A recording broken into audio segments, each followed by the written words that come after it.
আসসালামু আলাইকুম বন্ধুরা, হাই আমি রিচি। আমার এই ছোট্ট সংসারে তোমাদের অনেক অনেক ওয়েলকাম জানিয়ে আজকে আরও একটা নতুন ভিডিও শুরু করছি। আশা করছি তোমরা যেখানে আছো ভালো আছো, সুস্থ আছো। আমরা বেশ ভালো আছি। তো দেখতেই পারছো সকাল সকাল ব্যাগপত্র গুছিয়ে দিয়েছি আর কি, হাজব্যান্ড বাড়ি যাচ্ছে সেই জন্য। অনেকটা দিন হয়ে গেল আমাদের এভাবে করে এখানে বসে বসে থাকা, খাওয়া, ঘোরা, অনেক মজা করা। তো এখন আর কি বাড়ি যাওয়ার পালা। তো হাজব্যান্ডকে যেতেই হচ্ছে, কারণ আমাদের টোটোটা যে চাকরি রিজার্ভ দেওয়া হয়েছে আর কি। তো সে ফোন করে বলছে 2 দিন ধরে যে প্রবলেম হচ্ছে টোটোটাতে, সেই জন্য আর কি। আর এদিকে এখন সকালবেলা আমি ভয় দিতে বসেছি। তো কী সুন্দর মানে পাখির কিচির বিচির আওয়াজ, তো তোমরা হয়তো একটু শুনতে পারছো। ভালো লাগলে আওয়াজগুলো শুনে যেও, আর না হলে কিন্তু স্কিপ করে যেও। তো সকালবেলা কিন্তু আমি একদম ঘুম থেকে উঠেই বিছানার মধ্যে বসে ভয়েসটা দিচ্ছি, কারণ এখন একটা নিরিবিলি জায়গায়, মানে নিরিবিলি আওয়াজ আছে সেই জন্য আর কি। পরে একদম সমস্ত বাচ্চা কাচ্চা উঠে যায়, প্রচণ্ড আওয়াজ হয়ে যায়। তো ছেলে কিন্তু ঘুম থেকে উঠে বিছানার মধ্যে আছে, ও পাখির আওয়াজগুলো সুন্দরভাবে শুনছে। আর আমি এদিকে এই যে তোমার হচ্ছে ব্রাশ করে নিচ্ছি। আর জানি না বন্ধুরা, প্লিজ আমার যে কালকের ভিডিওটা আর কি, হোম ট্যুর ভিডিওটা, কালকে না পরশু দিনের ভিডিওটা আমি দিয়েছিলাম, আগের দিনের আর কি।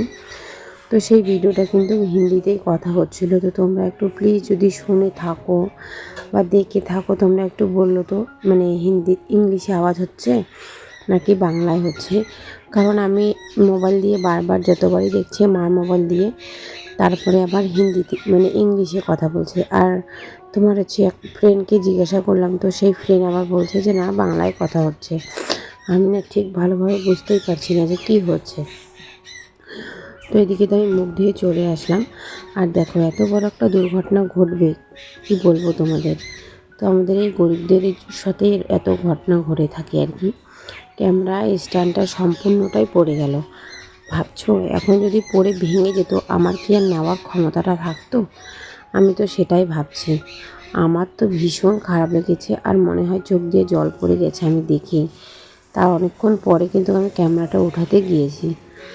যেই ক্যামেরাটা লাগালাম তখনই কিন্তু পড়ে গেল। ফটাফট উঠে গিয়ে তারপরে দেখলাম যে না, মোবাইলও ঠিক আছে, ক্যামেরাও ঠিক আছে আর কি। এতটা ভয় লাগছিল, ভাবলাম যে স্ট্যান্ডটা মনে হয় ভেঙেই গেল আমার। তো কি বলবো, আর কিছু বলার ভাষা নেই। তো হাজব্যান্ড চলে গেল। লাকড়িগুলো যেগুলো দেখছো না, সমস্ত কিন্তু ওগুলো আমরা নিয়ে যাব দাদার বাইকে করে, কিন্তু সকালবেলা গেল। তো ওই যে বললাম একটা কথাই, মধ্যবিত্তদের অনেক কষ্ট। আর 10টা লোকের মতো কিন্তু আমাদের জীবনটা না, মানে মহিলাদের আর কি, যে মধ্যবিত্ত ফ্যামিলিতে বিয়ে হয়েছে, বিয়ে করেছে তাদের।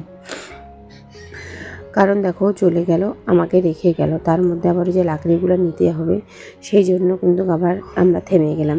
এখন তো কালী পূজা, সেজন্য কিন্তু অনেক রাস্তাঘাটে চাঁদা ধরবে। সেজন্য বাবা বলল যে এখন লাকড়িগুলো নিতে হবে না, পরে নিও, পরে নিতে আর কি। সেজন্য ওইদিকে সকালে চা নাস্তা হয়ে গিয়েছে, পুচকুরও খাওয়া দাওয়া হয়ে গিয়েছে। তো দেখতেই পাচ্ছ এখানে কত মুড়ি ঠুড়ি ফেলানো আছে। পুচকুটাকে খাওয়ানো হলে অনেকটাই ও জ্বালা যন্ত্রণা করে। সবারই খাওয়া দাওয়া চা নাস্তা হয়ে গিয়েছে। এখন একটু ঘর দুয়ারগুলো ঝাড়াঝাড়ি করে দেবো, মার মোছামুছি করে দেবো। যখন তো আমরা থাকি না তখন কিন্তু মার ঘর দুয়ার মাই পরিষ্কার করে। তো আর এখন আমি আছি, দিদিরা থাকলে দিদিরা করে, আমি আছি এখন আমি করছি। তো এরকম একটা ব্যাপার, কিন্তু মার ঘর মাই করে। মাদের জামা কাপড় ধোয়া, মার যত সমস্ত কাজ ঘরের, মা নিজের হাতে একা হাতেই করে, কিন্তু তাতে শরীরটাও ভালো থাকে, মার মনটাও ভালো থাকে। আমার মা কিন্তু অন্য লোকের কাজ মানে পছন্দ করে না, নিজের কাজ নিজের লোকেরই আর কি পছন্দ করে। সেই জন্য আর কি কারো দ্বারা কাজ করায় নেয় না। আমাদেরও যদি আমরা করি তা আমাদেরকে বারবার বলবে পরিষ্কারভাবে কর, এইভাবে করে কর, এইভাবে করে কর, আমাদের বারবার বলবে। তো দেখো ঘরটা তো ঝেড়ে নিলাম, সমস্ত ঘর ঝাড়া হয়ে গিয়েছে। এখন বারান্দাটা ঝাড়বো আর বৌদির ওই রুমটা ঝাড়বো। তো বৌদির রুমটা এখন ঝাড়া মোছা সমস্তটাই করে দিচ্ছি, কারণ বৌদি তো প্রেগনেন্ট। ওকে কিন্তু আমরা হসপিটালেও নিয়ে গিয়েছিলাম। বৌদির শরীরটা খুব অসুস্থ হয়ে গিয়েছিল আর কি। তো অসুস্থ বলতে হাত পা ঠান্ডা হয়ে গিয়েছিল, প্রেশার লো হয়ে গিয়েছিল, সেজন্য সন্ধ্যাবেলা নিয়ে গেছে, রাত্রে 12টার সময় নিয়ে এসেছে আর কি। তো কেন নিয়ে গিয়েছে তোমাদের তো বললামই। তারপরে মা ছিল ওখানে, দাদা ছিল, বৌদি ছিল, তারপরে নার্সিংহোমে ভর্তি করিয়ে তারপরে রাত্রে আবার ছুটি দিয়ে দিয়েছে আর কি। এদিকে ঘর ঝাড়ছি, আমার ছেলেটা খুব দুষ্টামি করছে, এদিক যাচ্ছে ওদিক যাচ্ছে। এখন যে আমি ভয়েসটা দিচ্ছি ঘুম থেকে উঠে নিজে নিজেই বিছানা বাটিগুলো করছে। দেখো আমাকে বলছে হচ্ছে মা মোবাইল বন্ধ করো, চলো উঠো উঠো। তো এতটা পাকা বুড়া হয়ে গিয়েছে না, কি বলবো তোমাদের। আমি কোনো সময় খুব সুন্দরভাবে আর কি কাজকর্ম করে, কিন্তু কোনো কোনো সময় খুব দুষ্টামি করে, জানো তো আমার ছেলেটা। তো তোমরা একটু আমার ছেলেটার জন্য দোয়া করো, যেন ওর শরীরটা ভালো থাকে, সুস্থ থাকে, ভালো একটা মনের মানুষ হয়। আমি না এইভাবে এগুলাই টেনশন করি, কারণ এখনকার বাচ্চা কাচ্চাগুলোকে দেখছি না। আমার মা বাবা তো অনেক পরিশ্রমই করে তাদেরকে ভালো রাখার জন্য, কিন্তু তারা তো আর এখন ভালো থাকতে যাচ্ছে না। সেটাই এখন আর কি দেখি দেখি না ভাবি। তো জানি না, উপরওয়ালার কাছে আল্লাহর কাছে দেওয়া যে আমার বাচ্চাটাকে ভালো রাখুক, সুস্থ রাখুক, ভালো মনের মানুষ একটা করুক, এটাই বলবো। ওদিকে ঘর দুয়ার ঝাড়াঝাড়ি হয়ে গেল, এদিকে এখন আর কি ঘরটা মোছামুছি করে দিচ্ছি। সমস্ত ঘর দুয়ার মোছামুছি করব, মানে এই যে টুকটুক করে কাজকর্মগুলো করতেই থাকতে লাগে। তো মানে মা তো ওদিকে আর কি ছাগল অনেকগুলো আছে আমাদের, সে ছাগলগুলো তোমরা হয়তো দেখেইছো। সেই ছাগলগুলো মা আর কি দেখাশোনা করছে, পাতা দিচ্ছে, ওই ছাগলের ঘরটাকে ঝাড়াঝাড়ি করছে, আর আমি এদিকে যে মার কাজগুলো করে দিচ্ছি। আমরা কিন্তু মানে মেয়ে হয়ে মার দরদই বুঝবো, আর মা হয়ে কিন্তু মেয়ের দরদই বোঝে। এমন কেউ কিন্তু কারো দরদ বোঝে না, এটা আমি যতটুকু জানি। কেউ কোনোদিন কারো কিন্তু আপন হতে পারে না। তো সেটাই আর কি। দেখো এদিকে আমি ঘর দুয়ারগুলো মুছে নিচ্ছি আর কি সুন্দরভাবে। আর এদিকে পুচকুটাকে স্নান করিয়ে দিয়েছি, আমিও স্নান করে চলে এসেছি। আর এই বিছনা বাটি সমস্ত কিছুটাই ধুয়েছি অফ ক্যামেরায়, তোমাদের সাথে আর কি ক্যামেরাটা নিয়ে যেয়ে ধুইনি। কারণ কী বলতো, আমি যখন ধুতে বসেছিলাম তখন একটা মানে বৌদি এসে গল্প করছিল। তো বৌদির সামনে ক্যামেরাটা নিয়ে যাব তো একটা কেমন লাগে, সেজন্য আর কি। কারণ কী বলতো, যদি আমি টাকা পেতাম, ইউটিউব থেকে ইনকাম করতাম, তখন একটা সোর্সটাই আমার আলাদা হতো। তো এখন কিছু পাই নাই। আর আমি কিন্তু অনেক দিন ধরে ইউটিউব করি, এটা আমার প্রথম ইউটিউবার মানে ইউটিউব চ্যানেল না। সেই জন্য আমাকে তো ওরা অনেকই বলে যে তুই তো কত দিন মানে 3-4 বছর হয়ে গেছে ইউটিউব থেকে খাচ্ছিস, কোনো কিছু তো ইনকাম করতে পারছিস না। ভাবলে একটা কেমন লাগে, আর বললে একটা কেমন লাগে মনের মধ্যে। সেই জন্য কিন্তু সবার সামনে আমি স্ট্যান্ডটা নিয়ে যেতে ভিডিও করতে না সাহস হয় না, সেই জন্য। আর দেখো ছেলেটা কি দুষ্টামি করছে, ওকে একটু বললাম বাবা তুমি দাঁড়াও, একটা ফোঁটা লাগিয়ে দিই, কাজল লাগিয়ে দিই। আর আমার বড় মা বৌদিদের সাথে খুব সুন্দরভাবে ঘুরে খেলে, জানো তো আমার ছেলেটা। কি বলবো আর, ওকে ডাকে আর কি, তখনও চলে যায়। আমি তখন বলি যে যাও বাবা একটু ঘোরাঘুরি করে আসো, তখন ওদের সাথে সুন্দরভাবে চলে যায় ঘুরতে। ঘুরে আবার খেলে ওদের সাথে, বেশ মজা করে আমার ছেলেটা ওদের সাথে আর কি।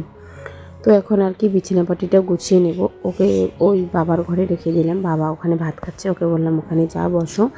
ওকে খাওয়া দাওয়া সম্পূর্ণ কিন্তু কমপ্লিট করে দিয়েছি। আর এখন যে ওকে একটু বিছানাটা করিয়ে তারপরে ওকে ঘুম পাঠিয়ে দেব। ওকে ঘুমালেই আমি একটু শান্তিতে কাজকর্মগুলো করে নেব। আর এই জানালাটা কিন্তু আমরা খুলি না, ওই খুললো আর কি জানালাটা। তো মানে যে এদিকে জঙ্গল টঙ্গল আছে, আর পুকুর আছে পিছনে একটা, তার মধ্যে একটা বড় ড্রেন আছে, পোকামাকড়ের ভয়, মশা ঠসার, সেই জন্য কিন্তু মা জানলাটা খুলতে দেয় না। তো সেই জন্য আর কি খুলি না জানলাটা। আর বাচ্চা খুলেছে, এখনই কিন্তু আমি বন্ধ করে দেবো। দেখো আবার ওই ঘর থেকে এদিকে চলে আসলো মার নতুন জুতাগুলো নিয়ে। এখন বলছে জুতা পরবে। আমি বললাম এটা তোমার জুতা না, এটা নানির জুতা। সিলি খুলে নেয়, এখন শুধু মানে নিয়ে এসে দেখেছে, ও বিছনার মধ্যে উঠিয়ে রেখে দিল। তো জুতাটা এখন রেখে দেবো। আর এদিকে আমি বিছানাটা ভালো করে পরিষ্কার করে নিলাম। আর জঙ্গল ওদিকে আছে, সেজন্য জানলাটাও বন্ধ করে দিলাম আর কি। কখন কি হয় কি আসে বলা মুশকিল, সেজন্য আর কি।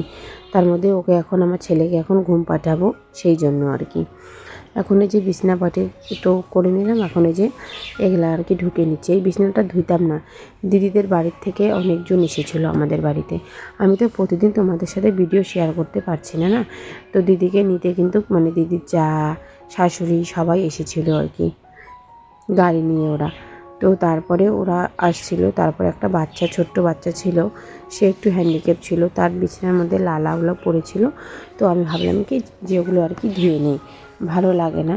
আর অত লোকজন আসলে বিছানার মধ্যে কেমন একটা মনটা কেমন করে, সেই জন্য ভাবলাম সকাল সকাল একটু ধুয়ে নিই। তো ধুয়েও দিয়েছি, কি সুন্দর, বেশ সুন্দর শুকিয়েও গিয়েছে। এখন এই যেগুলো বিছানাগুলো পরিপাটি করে আমার ছেলেকে ঘুম পাঠিয়ে দেবো আর কি। তো ওকে ঘুম পাঠিয়ে আমি চলে যাব মানে ভাত খেতে।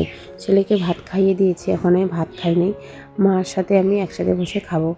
মা খাবে ডিম দিয়ে, আমি খাবো পোলট্রির মাংস দিয়ে।